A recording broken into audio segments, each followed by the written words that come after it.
You know something, Mean Gene? You're gonna be mine. Woo! He put hard times on Dusty Rhodes and his family. But the cream will rise to the top, oh yeah. And you will be excellently executed. And that's the bottom line, because Stone Cold said so. Oh yeah. You are now watching Wrestle Drop on YouTube. The high reward. Oh! Hey guys, we are back with another video. We are back with my top 10 matches, and this time we're doing the year 1985. Now, a lot of you guys in the comments, thank you for all the comments I've been receiving on these videos. It has been amazing. I've been doing this YouTube thing for a couple years now over on Stomp Wrestling, and I don't think I've received as much positive comments from anybody other than this community that we're creating on this channel, where we going back and looking at some classic pro wrestling stuff. And I've really enjoyed this. I know it must be weird seeing a young guy like me looking at some of the old stuff, but the classics will always be the classics for a reason. With that being said, let's look at the year 1985. And I did get a lot of warnings that this would be a big year. And look, it held up to the high praise. And I think there was a high level of good matches now, rather than just a high level of top matches. So there were a lot of good matches to fill up that 6, 7, 8, 9, 10 spots and onwards, and that's where it got a bit tough. So with that being said, I'm going to add some honorable mentions for this year specifically. So with that being said, here are some honorable mentions that we have before we get into the top 10. We have on Mid-South TV, or Mid-South Wrestling, I think it was just a live event, we had the Russians taking on the Rock and Roll Express, where the Rock and Roll Express won the NWA World Tag Team titles. Followed a typical tag team formula, which you guys know I love. Just build up to that hot tag, get some heat on the baby faces. And that is what they did. And boy, did that hot tag shine. Really good match. Honorable mention, 3.75 stars. We then had another match, which was the earliest or very early version of the Hart Foundation in the WWF. And that is Bret Hart and Jim Neidhart, of course, as they took on the British Bulldogs in a time limit draw that also got a 3.75 stars for me. It was a good technical pro wrestling match from guys way ahead of their time. Like, you compare these guys to what other guys are doing, you can see that these guys are a class above everybody else. That took place on a WWF Prism Network show. Someone in the comments maybe explain to me what that was. I assume it's just a network that was on TV. And then another honorable mention we had, and this one could have been in the list, specifically this one. This was from AJW, and be ready. There's a couple AJW matches in this list, and I'm glad I got to watch these. So this was Chigusa Nagayo taking on Dump Matsumoto, hopefully I pronounced that all right, in a hair versus hair match. Now, this match, the match was decent, the match was good. Okay, 3.75 stars, Dump Matsumoto won. But it broke down into complete chaos, and that kind of brought it down for me slightly, because I was like, now this is just a mess. But I see why. Post-match, and I'm probably thinking of this match. I'm probably thinking this match should have been higher because of the post-match stuff. So that's probably in its fair spot. Post-match, where they actually shaved the hair of Chigusa Nagayo, the crowd in tears, people crying, people screaming, the emotion from Chigusa herself, and of course the crowd and her friends at ringside, her fellow wrestlers at ringside. Honestly, some of the most incredible emotion I've seen in pro wrestling. How I've never watched this, I don't know. Fantastic. So yeah, that gets another honorable mention. We have two more honorable mentions. Let's get through these real quick. Rick Martel and Ric Flair, champion versus champion, AWA for the NWA and AWA title and the NWA title. This was in AJPW at a World Champion Carnival event. This ended up in a double count out, which I think was to the detriment of the match. It was obviously going to be a double count out or time limit draw or something, because two titles, one of them was not going to win both titles, not at this time anyway. But very good match between two very good workers. The finish just felt very predictable, and but still really good stuff. 3.75 stars. And then the last honorable mention before we get onto the list, we had Randy Savage and Ricky Steamboat from a WWF event. I think this was WWF on NESN. I'm assuming that's just another TV network. Randy Savage got the win here, 3.75 stars. Very good match between both men to continue their feud. Where they did the same finish as their previous match that I watched at the Wrestling Classic, where Randy Savage grabbed something out of his tights and then hit Steamboat with it as Steamboat was about to back suplex him. So I've seen that finish before, and maybe that's why it kind of just set at the 3.75 star mark. But really, really good stuff. Obviously, we know soon is going to be a much better match. I think, what's it, WrestleMania 3. Then, obviously, Savage and Steamboat have an all-time classic. Now, let's get into our list for 1985. These are my 10 best matches. Number 10, we have an AJPW 85 Getiko. I hope I pronounced that. Exciting Wars event. This was Tiger Mask versus Kunayaki Kobayashi. We've already seen these guys on our 1984 show. They might have appeared twice, if not once. This ended in a double countout. Once again, they often do end up in double countouts. And fun fact, this was a Dave Meltzer 5-star rated match. I couldn't see it being a 5-star in today's times. I do try and put myself in 1985, like I've explained to you guys a lot. It's difficult because I was born in the year 2000. But 3.75 stars for this match. They do make the Tombstone Piledriver look like a normal move when they hit it early on in the match. I think that's one of my things where I was like, not a fan. But yeah, the match was still exciting. Lots of high spots. If there was a clean finish, the match would have been really good, because I think they did so much that it kind of needed a clean finish.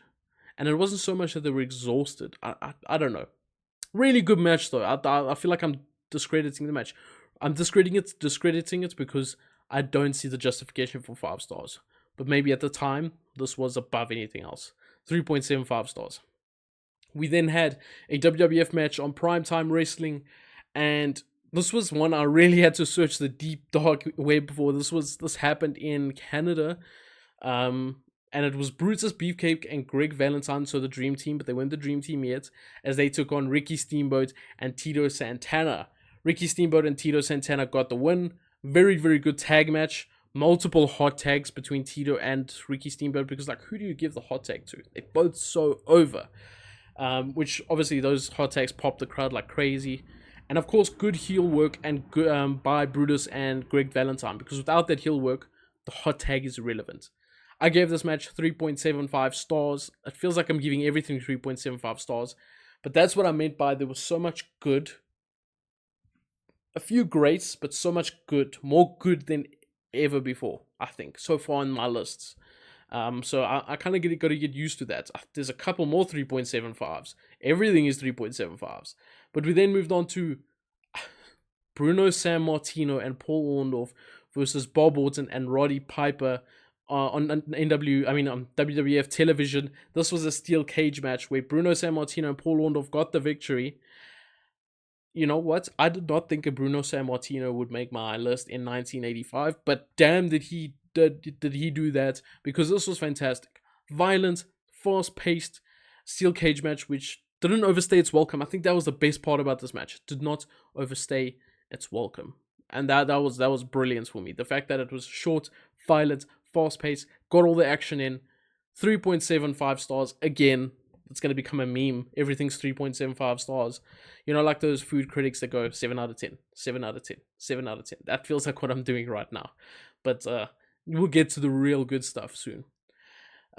So yeah, that was number 8 on our list. Number 7 on our list was Ric Flair versus Ronnie Garvin on the NWA World Championship Wrestling TV show for the NWA World Heavyweight Championship. Ronnie Garvin won by disqualification when I think Dusty Rhodes came in and attacked Flair. But Flair had already thrown the ref to the ground and all of that. So that's why Dusty came in. A little bit of heel work, Dusty. Really, really good TV match, which exceeded my expectations by far. I haven't really seen much of Ronnie Garvin, and I think I should do a little bit of a dive into Ronnie Garvin in my free time. You guys let me know, is there any good Ronnie Garvin matches prior to 1985? Because obviously everything else I'm going to get into, because I do know there's one with Flair in 1986. I think it's a steel cage match that is pretty well acclaimed. So I'll get to that one. But let me know if there's any others. The action was just non-stop in this match, and I really enjoyed a shorter Ric Flair match, which I think also allowed me to enjoy it a bit more, because when I'm doing these lists and I'm watching multiple Ric Flair matches, and they're all 40 minutes long, and you watch them back to back, they kind of start to feel very much the same, where the face will attack Flair over and over and over and over, and then Flair makes comebacks. Yeah, gets very much the same. So when you see a 15-20 minute match, you kind of enjoy it a bit more. No, this is not a shot on Ric Flair. It's just the way I'm watching the shows is the problem. So really good stuff. 3.75 stars once again. And we then move into the last 3.75 star rating, and that is our number 6, Ted DiBiase versus Jim Duggan. Now, listen to this match. Listen to this match stipulation, because you know what? Even rewind it if you need to, because you might have to listen to it a couple times. This is a loser leaves town, coal miner's glove on a pole, steel cage, tuxedo, street fight. I'll say it one more time. Loser leaves town, coal miner's glove on a pole, steel cage, tuxedo, street fight. Yeah, what do I even say? Hacksaw Jim Duggan got the win eventually after he grabbed the coal miner's glove and landed probably one of the coolest punches I've ever seen in my life. I don't know why. It just had so much force, and the crowd with a big ooh as he punches him was just so cool. The match was super energetic, crazy, fast pace, bloody, because I think both men were covered in blood. Jim Duggan was definitely covered in blood. They actually had another match that I watched that almost made it onto this list as well, but it followed the very similar formula, so I thought, okay, this one had a bit more oomph to it with the coal miner's glove and that big punch at the end, so this one made the list. So, hey, maybe that's a feud I should go and look at. Ted DiBiase versus Hacksaw Jim Duggan in the end, or in Mid-South. What? No, not Mid-South. This was AWA, I'm sure. Maybe it was Mid-South. Anyway, fantastic stuff. We then moved on to number 5, and finally, we are out of the 3.75 bracket. This was Starrcade. We've already discussed this match. This was Ric Flair versus Dusty Rhodes for the NWA World Heavyweight Championship. I'm not sure how people feel about my rating I gave for this. I gave the rating without looking at what happened afterwards, which we know Dusty Rhodes lost his title because they declared it a DQ after he had already won it. Probably one of the worst booking decisions there is out there. But the match itself was far better than their first match, I felt. Far better. I thought the work was excellent. I thought it was a much quicker pace. There wasn't too much ongoing with Frazier like in 1984 Starrcade, sorry. So what's to come afterwards was questionable, but the match was really good in my opinion. I gave it 4 stars. Maybe that's just me looking at the bigger picture, or me looking at the fact that it's Ric Flair versus Dusty Rhodes. I don't know, but I enjoyed the match. I gave it 4 stars. Then, now we move up to the big numbers. Number 4 on our list was AJW Summer Night Festival in Budokan, and this was Jaguar Yokota, the current champion, versus Lioness Asuka for the WWWA World Championship. And Jaguar Yokota ended up winning. I gave this match 4.5 stars. This is another Dave Meltzer 5-star match that I didn't quite see 5 stars. I thought it was very good. In fact, I thought another match on the night was better than that. So that's quite surprising. But we'll get to that very shortly. I thought this was another fantastic match. Great in-ring wrestling work. The match started with a lot of submissions, and then the last big final minutes were just bombs laid into each other. Suplexes, tombstones, strikes, everything they could laid into each other. But Jaguar Yokota finally got the win. I think it was a German suplex bridged into a pin. So really, really, really good match. The crowd was absolutely insane. Do yourself a favor. Go watch this match. It is from August the 22nd, 1985. AJW Summer Nights Festival in Budokan. But look out for the full version. The one on YouTube is not the full match. So I think that's why people don't appreciate it as much as maybe they should. Speaking of another match that also doesn't have the full version, number 3 from the same night, AJW Summer Night Festival in Budokan once again. The match I thought was better, but Dave Meltzer doesn't have a rating for it, so maybe he just couldn't get his hands on the match back then. But this was for the All Pacific Championship, with Devil Masami being the champion as she took on Chigusa Nagayo. Chigusa Nagayo's second time on this list. Oh no, that was an honorable mention. I apologize. This match ended in a double knockout, so basically they both couldn't get up to their feet before 10, which you don't see too often. I kind of like that. You normally see countouts or you see disqualifications or whatever the case is. But the crowd for this match was absolutely incredible. This was like a 36-minute match, but the final 20 minutes was the final stretch of this match, which was incredible. 20 to 15 minutes. Incredible. And this was some of the best women's wrestling I've ever seen. Never mind just seen, ever seen, because everything felt so important. It had everything from suplex, strikes, dives to the outside, submissions. It had everything all in one. They felt very all-rounded. The only thing missing from this match was a clean finish, I think. But perhaps after everything they did to each other and how exhausted they were and how they landed all the bombs onto each other, them not making it up before the 10 counts kind of made sense. 4.75 stars for this match. Absolutely fantastic. This is the highest rated women's match we have to date in the classic timeline that we have, because obviously we have our future timeline. Fantastic. 4.75 stars, well deserved. I almost gave it the 5-star. Very, very, very close. But I decided no, not just yet. Not just yet. I need to see more from this era to really sink my teeth into it. Then we had a show from NWA Polynesian. So that is the branch off, the Polynesian NWA branch off. And this is where we saw Ric Flair, the current NWA World Heavyweight Champion, take on Kerry Von Erich. This match ended in a time limit draw. And I wish I saw more of this. I don't know if they have more matches, but this was absolutely incredible. These two are wrestling soulmates. I'm not sure if that's a thing people link between Kerry Von Erich and Ric Flair. But I thought their work here was fantastic. Fantastic together.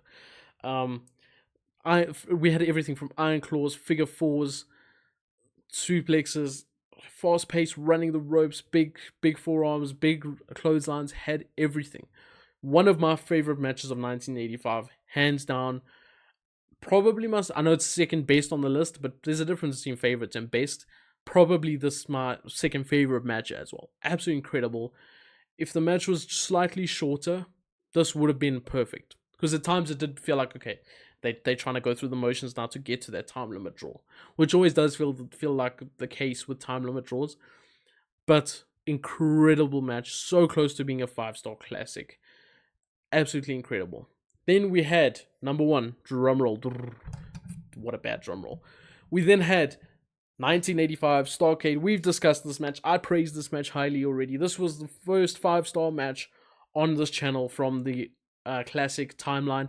Tully Blanchard versus Magnum TA in an I Quit steel cage match for the NWA United States Heavyweight Championship.